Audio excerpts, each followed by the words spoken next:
சனி பிரதோஷம் தெரியும், அது விசேஷம் தெரியும். சோம பிரதோஷத்தை பற்றி கேள்விப்பட்டிருக்கீங்களா?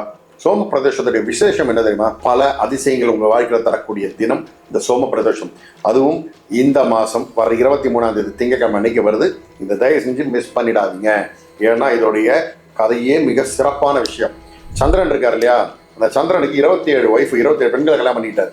அந்த 27 பெண்கள் தான் இப்போ 27 நட்சத்திரம். சலாம் வணக்கம் என்ற சிறப்பான தினமாக அமைய என் வாழ்த்துக்கள். அதில் ரோகிணி நட்சத்திரத்து மேலே மட்டும் இவருக்கு ரொம்ப லவ் அதிகம். அந்த பொண்ணு மட்டும் பயங்கர லவ்வாக இருப்பார். மற்ற 26 பொண்ணுங்களுக்கு டென்ஷன் ஆகிடுச்சு. என்னடா எதை பார்த்தாலும் அதை மட்டும் லவ் பண்ணிட்டு இருக்காரு. நேராக அவங்க அப்பா கிட்ட போய் கம்ப்ளைண்ட் கொடுத்துருச்சு. அவங்க அப்பா தக்ஷன் பார்த்தோன்னா பயங்கரமான தவவான், பயங்கரமான பவர் இருக்குது. அவர் இவர்கிட்ட கேட்டவொடனே இவர் சரி ரெஸ்பான்ஸ் பண்ணல. சந்திரன் மேலே கோவம் வந்து சந்திரன் மேலே சாபம் கொடுத்துறாரு. நீ அப்படியே இவ்வளோ அழகாக இருக்கிறது தானே திமுரு, உன் அழகே உன்னை விட்டு போட்டு நீ இருண்டு போ அப்படின்னு சொல்லிட்டு சாபத்தை கொடுத்தாரு. சுத்தன் கொடுத்தவொடனே சந்திரன் இருண்டு போயிடுறாரு. என்ன பண்ணுறது தெரில.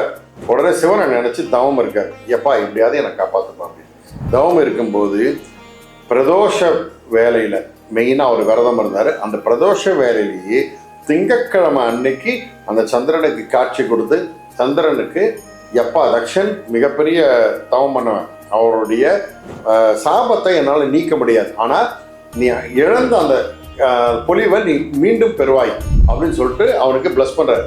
அதனால தான் சந்திரன் பார்த்தீங்கன்னா அமாவாசைக்கு இருட்டாக இருப்பார், அப்புறம் வளர்ந்து வளர்ந்து வளர்ந்து பௌர்ணமி வெளிச்சமாக இருப்பார். அதுக்கப்புறம் திரும்பவும் அந்த சாபத்தை படி கம்மியாவார், திரும்ப சிவன் அருளால் மேலே வருவார். இதுதான் அமாவாசை பௌர்ணமிக்கு உண்டான மெயின் காரணம். ஓகேங்களா?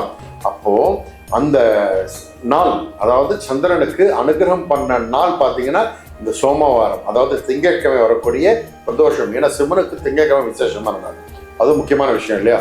இந்த பிரதோஷத்தில், அதாவது சோமவார பிரதோஷத்துடைய விசேஷம் என்னன்னா, அன்னைக்கு நீங்கள் இந்த விரதம் இருந்தால் ஜாதகத்தில் அந்த சந்திர பலம் இல்லை, சந்திர தோஷம் இருக்கு அப்படின்னா அது நிவர்த்தி ஆகும். இது பாயிண்ட் நம்பர் 1. பாயிண்ட் நம்பர் 2, கடன் பிரச்சனைகள் இருந்தால் அந்த கடன் பிரச்சனை தீர்ந்துடும். அது மாத்திரம் இல்லாமல் இந்த மனநோய், மன சம்பந்தப்பட்ட நோய், மன பயம், ஓகேங்களா, இது எல்லாமே தீரும். அது ரொம்ப விசேஷம். இந்த சந்திரனுடைய பலம் கிடைச்சா மட்டும் திருமணத்தடை, சரியாக கல்யாணம் ஆகலை, ஏஜ் தாண்டி போகுதுன்றதும் அதுவும் நிவர்த்தியாகும். குழந்தை பாக்கியமும் உண்டாகும். அவ்வளோ ஒரு விசேஷம் இந்த சோமவாரம் வரக்கூடிய பிரதோஷம். ஸோ இந்த சோமவார பிரதோஷம் மிஸ் பண்ணாமல் என்ன வேலை இருந்தாலும் அன்றைக்கி ஒரு நாள் கட் பண்ணிவிட்டு பார்த்துருக்கு சிவன் கோயிலுக்கு போயிடுங்க. கேஸ் போகவே முடியல அப்படின்னாலும் அந்த நேரம் 4:30 to 6, ஓகேங்களா, நீங்கள் எங்கே இருக்கீங்களோ அங்கே இருந்துட்டு முடிஞ்ச அளவுக்கு அந்த 1.5 மணி நேரம் ஓம் நம சிவாய சிவாய நம ஓம் இந்த மந்திரத்தை ஜபம் பண்ணிகிட்டே வாங்க.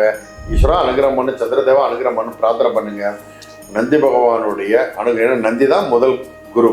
ஸோ நந்தி பகவானுடைய அனுகிரகம், சிவனுடைய ஆசீர்வாதம், சந்திர பகவானுடைய அனுகிரகம் இது உங்களுக்கு கிடைச்சால் வாழ்க்கையில் மிகப்பெரிய பலனை அடையலாம், எல்லாம் வெற்றி அடையும். சரம் ஆன்மீகம் சம்பந்தப்பட்ட பல சந்தேகங்களையும் வாழ்வியல் சம்பந்தப்பட்ட பல சந்தேகங்களையும் என்ற கேள்வியாக கேட்குறீங்க. நிறைய பேருக்கு அதுக்குண்டான பதிலை நான் முடிஞ்ச அளவுக்கு நான் கொடுத்துட்டு வந்துட்டு இருக்கேன்.